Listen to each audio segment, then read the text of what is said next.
ఈ రోజే డౌన్లోడ్ చేయండి. మీ ఫేవరెట్ షోస్ చూడండి. అమ్మ 20 సంవత్సరాలుగా వెతుకుతోంది, ఎదురు చూస్తుంది. ఆ బిడ్డని నేనే అని తెలిసిన నోరు విప్పి చెప్పకూడదా?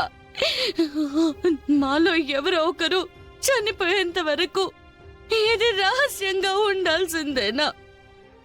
మరి మరి అలాంటప్పుడు నన్నెందుకు పుట్టించావు? నా తల్లికి ఇంత శోకాన్ని ఎందుకు ఇచ్చావు స్వామి? చెప్పు స్వామి, నన్నెందుకు పుట్టించావు? ఎందుకు ఎందుకు స్వామి? పల్లవి, పల్లవి,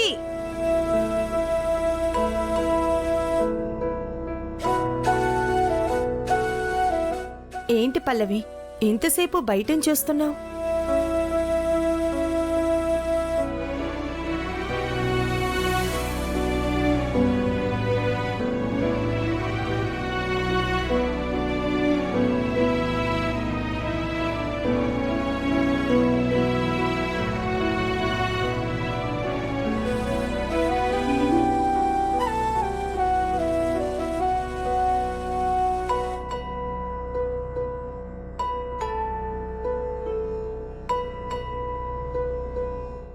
ఏంటమ్మా ఇది?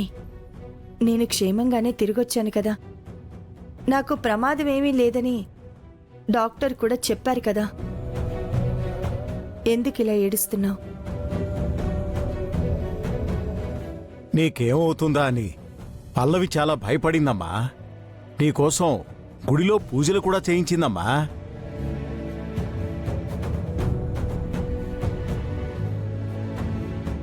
డాక్టర్ కూడా చేతులు ఎత్తేశారు గుండమ్మ. ఆ టైంలో పల్లవి ఒంటరిగా నీ దగ్గరికి వచ్చి తను నీతో ఏం చెప్పిందో కానీ నువ్వు కళ్ళు తెరిచావు. నా బిడ్డ నాతో ఏం చెప్తుందండి? నేను కళ్ళు తెరవాలని వేడుకొనుంటుంది. అందుకే కదా నా కూతురయింది. నేను నిజంగా నీ కూతుర్నే అమ్మా, కానీ ఆ నిజం నీతో చెప్పలేను. ఏంటి పల్లవి, మేడం ఇంటికి వచ్చేశారు కదా, ఇంకా పరధ్యానంలో ఉంటావేంటి? చరణ్, సమయానికొచ్చి నన్ను పల్లవిని కాపాడావు. నీకు థ్యాంక్స్ చెప్తే అది చాలా తక్కువ అవుతుంది. అయ్యయ్యో, మనలో మనకి థ్యాంక్స్ అండి మేడం, మీరు రికవర్ అయ్యారు, అది చాలు.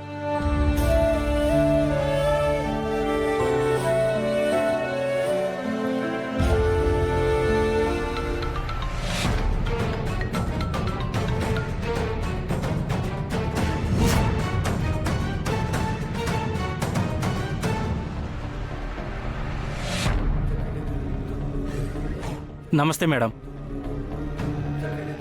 ఏం జరిగింది? అంతా మీరు చెప్పినట్టే చేశాను మేడం. కన్న తల్లితో నిజం చెప్పకూడదని, చెబితే ప్రాణాపాయమని ఆ అమ్మాయితో చెప్పాను. అది నమ్మిందా? నమ్మేలా దేవుడి మీద నెపం వేసి మరీ చెప్పాను మేడం.